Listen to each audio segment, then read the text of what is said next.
It's funny because our way of showing that though, or of encouraging, it's like so different. Hi, I'm Katie, and I'm really excited for this video because I have been watching all of this guy's videos for the past like 4 months. What's up, Editing Katie here. It's been 10 months that I've been watching ericwen. Dude, 4 months? Where did you get that from, you idiot? I'm just so excited about his content and the community that he's building in his in the Facebook group Think More Deeply. You should check that down below. But anyway, let's get into it. Say hi to my friend. Hello, hello. Hey, Katie. Thanks so much for reaching out and sending some questions. Thanks so much for having me on your channel. I'd love for you to share a bit about your channel because I really believe that you can help a lot of people and out there that just don't know about you yet. I have a YouTube channel that's all about helping creators rethink their YouTube storytelling. How can we figure out who we really are? What can we do to learn more about ourselves so we can be ourselves more boldly on our YouTube channel? So, where are you from and where do you live?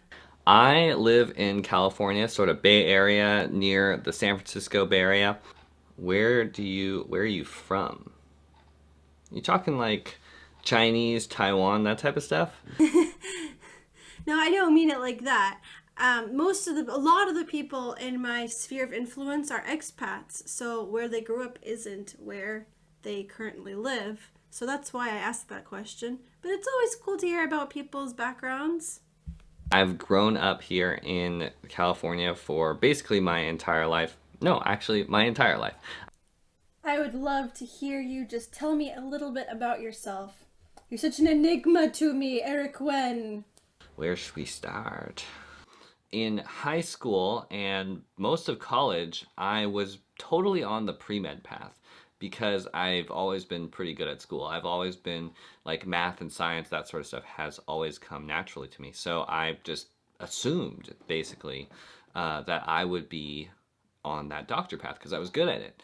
But one of the major parts of my story is hopping off of that. So halfway through college, I realized even though I'm really good at this, I don't think this is the way I'm supposed to be helping people.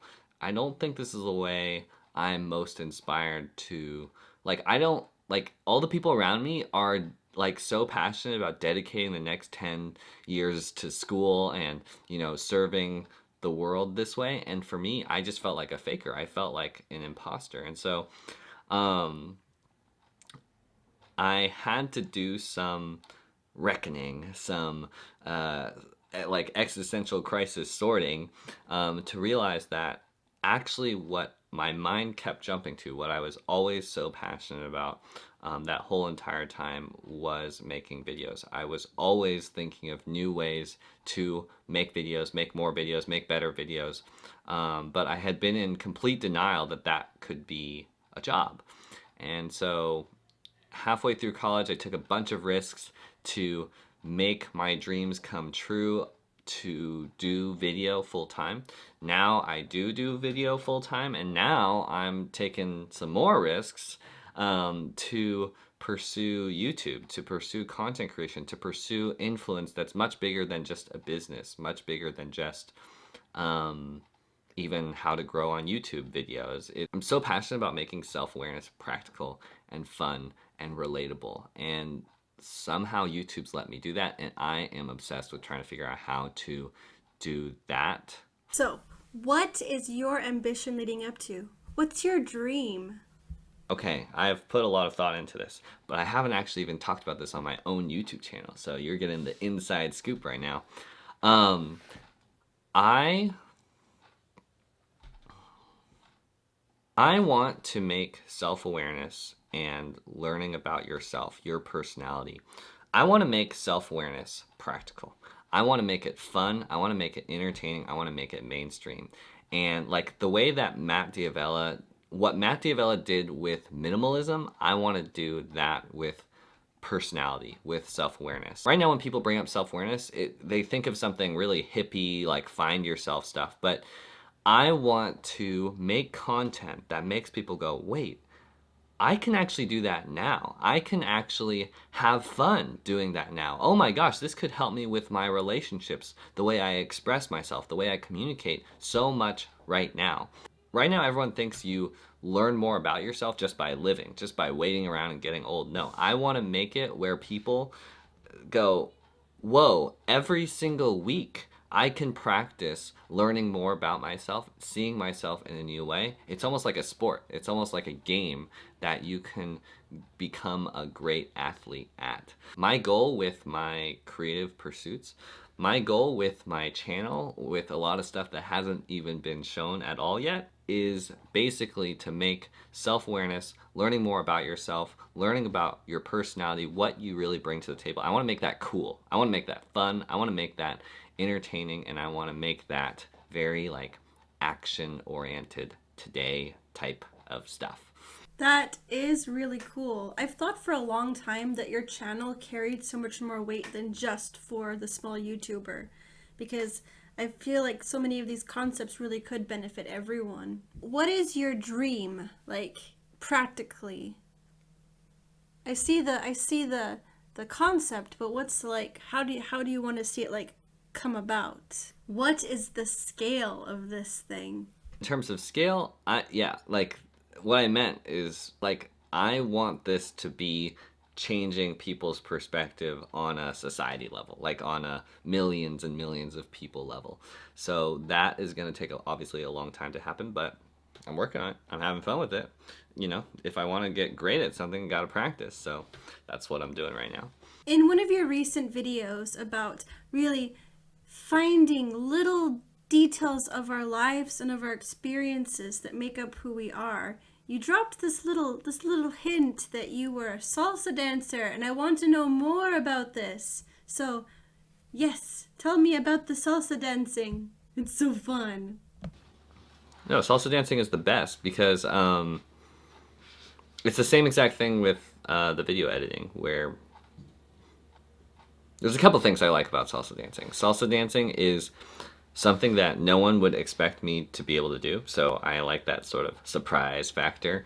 But no, like on a more broad level, I think that it's so cool that you can practice something and learn something, like, and dedicate a whole bunch of time and practice to something that lets you actually connect with people in a completely different way. So I had that same feeling with Spanish. I had that same exact feeling with dancing, where like I'm not supposed to be able to connect with people in that way. I'm not supposed to be able to speak Spanish. I'm not supposed to be whatever. But because I practiced it a lot, I get to suddenly dance, you know, like I get to express this whole other side of me. I get to connect with people in a completely different way than what should be. That's actually sort of a theme in my life with my channel, which is like, how can we sort of like twist the narrative a little, or like change angles on ourselves to see ourselves in a new way, to unlock a new side of ourselves where we are connecting with people, we are like impacting other people, we are expressing ourselves to other people in a way that almost shouldn't be possible. But I think you've been talking so much on your channel about finding your superpowers. I feel like I don't have any superpowers except people. Like you doing this video with me, you friends that I'm going to be contacting asking if you're interested, you people, you friends that like to enjoy these conversations. I feel like I learn more about myself through these interactions, and like even how my editing style changes depending on who I'm doing the video with. It's like we pull different things out of each other. We it's like in real life. We interact differently than with different personalities. Well, now we're going to just switch things up and actually record this live. So, what was the question that you had for me about feeling? Something about what it's like to feel a lot or something? For me, when I sort of there's a heavy like filter in between all inputs, and like because I like to sort, and like the sorting that I do in my videos, that's like a small version of what I do just normally all the time. And Mm-hmm. so I like to place things and sort of see how if it's fits together. If something makes sense, I keep it. If something doesn't make sense, I go, yeah, don't need that one. And just do that like all the time. And Boy, that so must be nice. it is nice. And I so when cannot relate, dude. I can't relate to the opposite. So if something happens that's like very dramatic, I usually there's a part of my brain that will calculate, and then it's not that I'm not feeling feelings. It's just like sometimes it doesn't feel relevant anymore. Like for instance, like if someone backs into my car or something like or like almost hits my car or something, I'll just go around it, and then my friends are all freaking out, and I'm like, yeah, that was annoying, but it already happened. Like it's what's the point of getting mad about it now? You know, like I can't do anything about it. I'm just glad we're okay. And so I didn't really react, and everyone's like, "Oh my gosh, what the heck's going on?" And so unless I really need to, I I tend to stay pretty flat. Mm. Which is why sometimes I can come off as like in my normal life, like uh distant, mad or something like that. But Mm. usually I am a little bit distant, but I definitely don't react very strongly unless it's makes sense to. Let's say I need to empathize.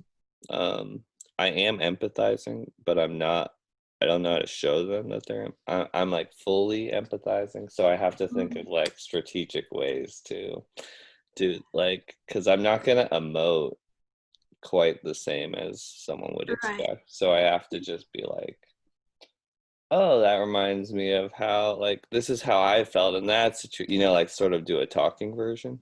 Mm. Um, Did you ever see this video?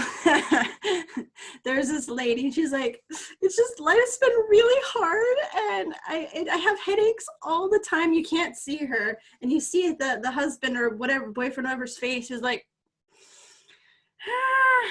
And she's like, don't, it's not about the nail. Stop it. And there's like this nail sticking out of her head. Like, oh, I just feel like if you took the nail out, maybe you'd have less headaches. Stop trying to fix this. You can't fix this. Just listen to me.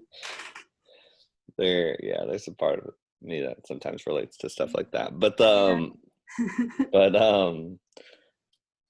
yeah, I don't know. It's just sometimes I admire people who are able to respond a little bit more strongly in the moment, because I think uh the way I think or see things is helpful in some situations, but in others, you could liven things up a little bit. You could you know, a shout, a strong reaction is sometimes more warranted. But I don't know, it's fine. Do you feel like it's maybe something a lot of people do is wishing that they were different from how they are, or seeing the strengths of other people, but not so much seeing the strengths of themselves? Yeah, totally. That's sort of what my whole YouTube channel is about. I mean, growing Mm. up, that was a big part of my mentality. Now it's much more of, oh, I have some super strengths and other people have different superpowers. That's cool. And we can just admire or work together or whatever. Doesn't need to be a comparison measuring up game. It's so frustrating to see people thinking that in order to succeed, they have to perform as someone else. Yes. I Um, think that's something else that we have in common is really wanting to encourage people that yeah. like you are enough. You don't have to feel like I'm just nothing. Why am I even bothering? It's funny because our way of showing that though, or of encouraging, it's like so different. But I'm jealous of you and your ability to put things into boxes and organize them, because I feel like, okay, this video, I feel good about it. what did I actually say? What the heck of a title should I give it? I thought I had a title in mind when I started. And I'm just like saying, please, please tell me if you got anything out of this in the end. And it's so clear, the value of yours. It's so bullet pointable. And I think, yeah, some of that is, it's just how our brains work. But I mean, yeah, mine's a very like, look at this math equation. This is why you should like yourself. And then yours was like, and then yours is like, this is how it feels to, and then they're like, that is how it feels. And then so then you can relate to them like that. so This funny. lady gets me. But I so appreciate you, and it's just so crazy. It feels like it's been so long of I see that you've uploaded and I'm like, boom, I'm there. What's up? And I think you should do a lot more reactions because you're so interesting. So interesting.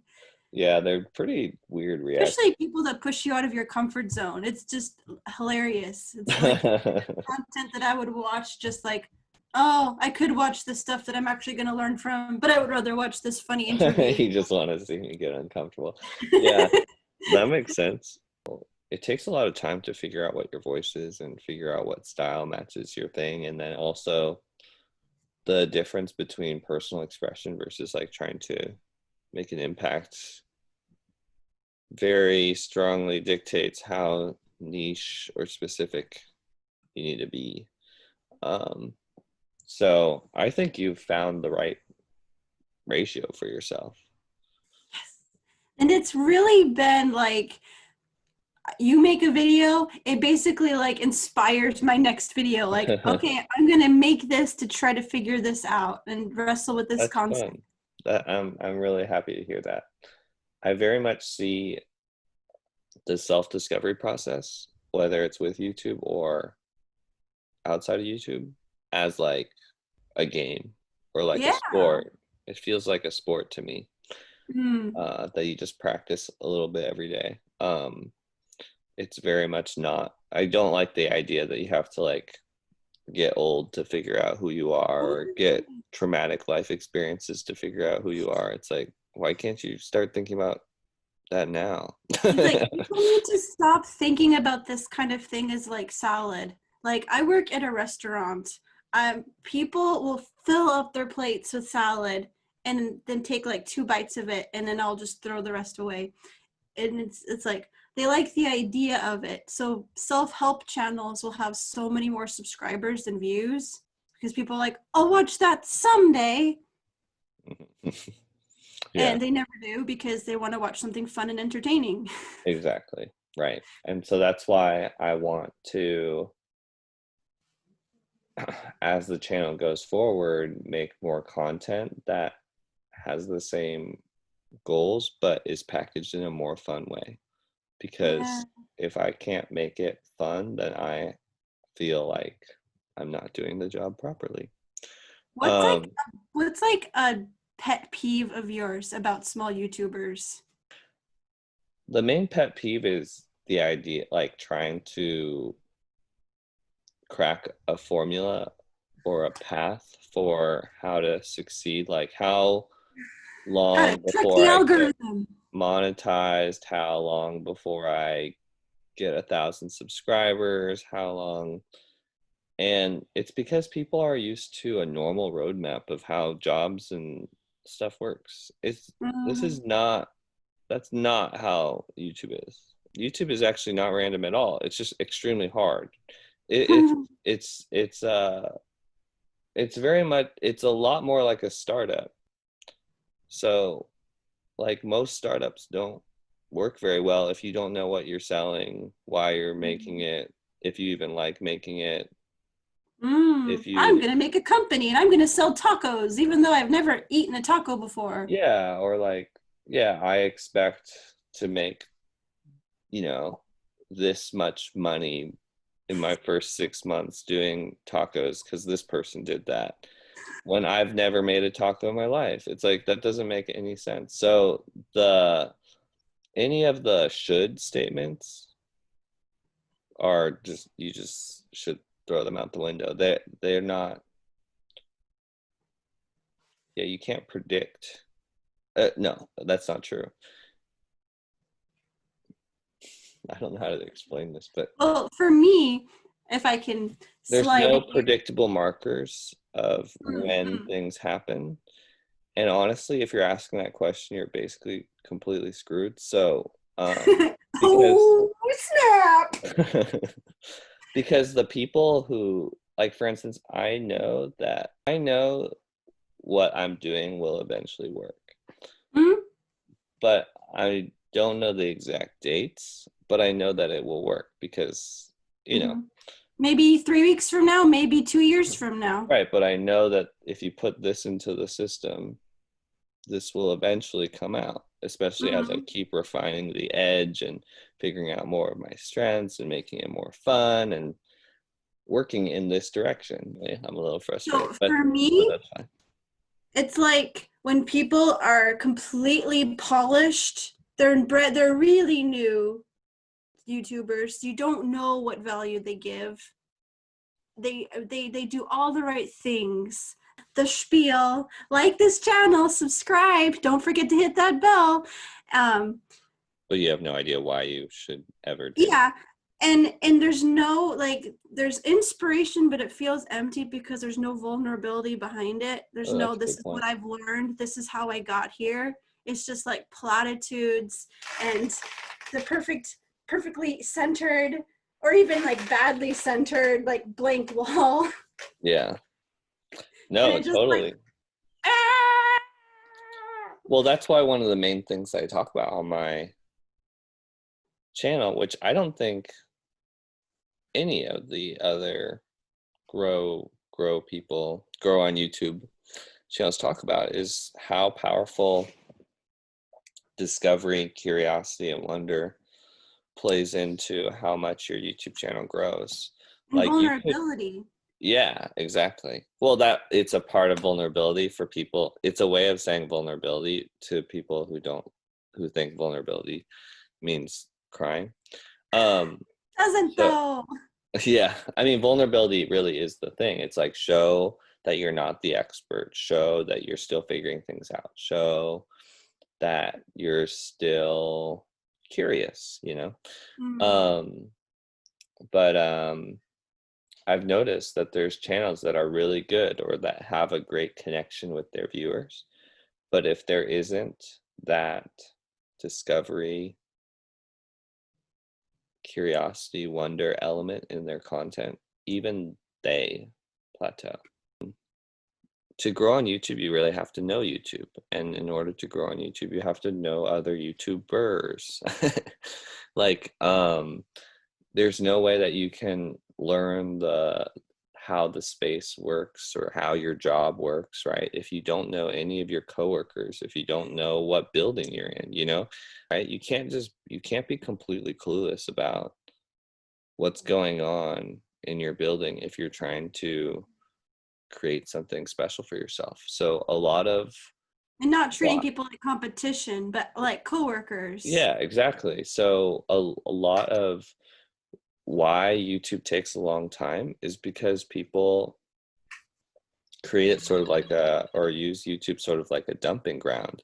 It's like, oh, I'll churn out content so I'll get more views because of the algorithm, which is true. But again, like if you don't know the space you're working in, if you don't have any relationships in the space you're trying to build, yeah, if someone asks you to describe where you're working and you have no clue, how in the heck are you supposed to make that happen, you know? I read somewhere that it's like the analogy of putting gas in your car on purpose and just like spreading gas all over the car. Like that's you're working hard. You're working hard, but you're really not getting anything actually where it's supposed to go. Yeah, exactly.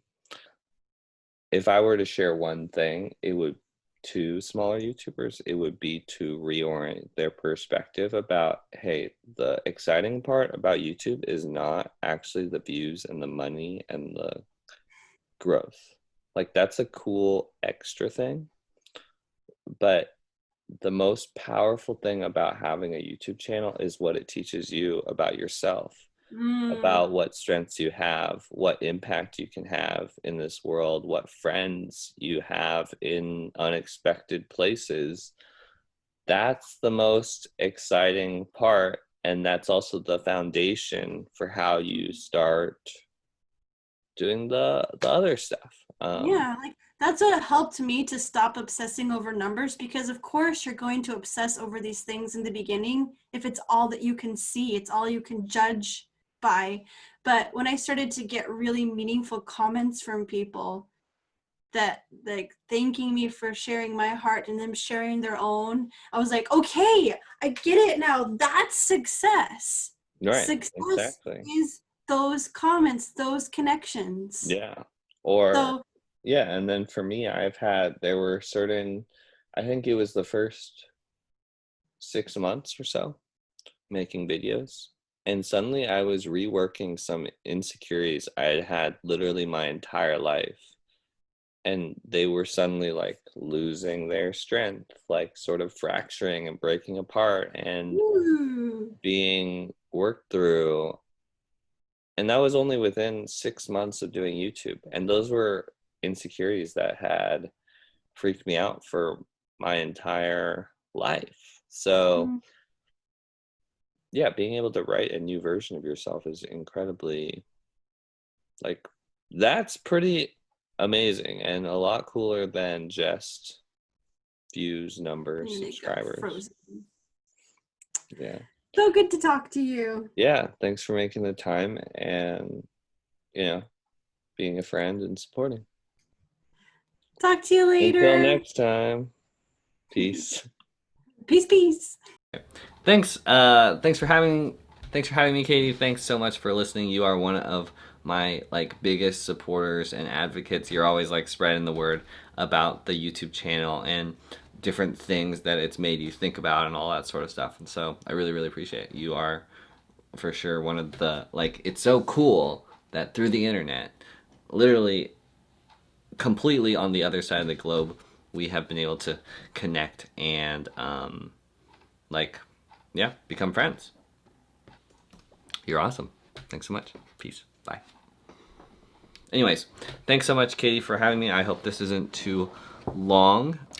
You're going to get some inside scoop into how I film things. I just sort of say the same line over and over again.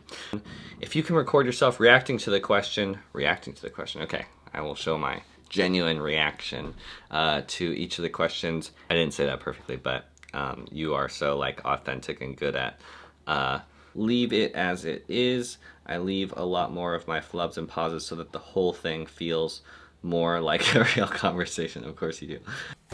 Thank you so much for watching. If you made it this far, please type monkey nose. It was one of my nicknames as a child.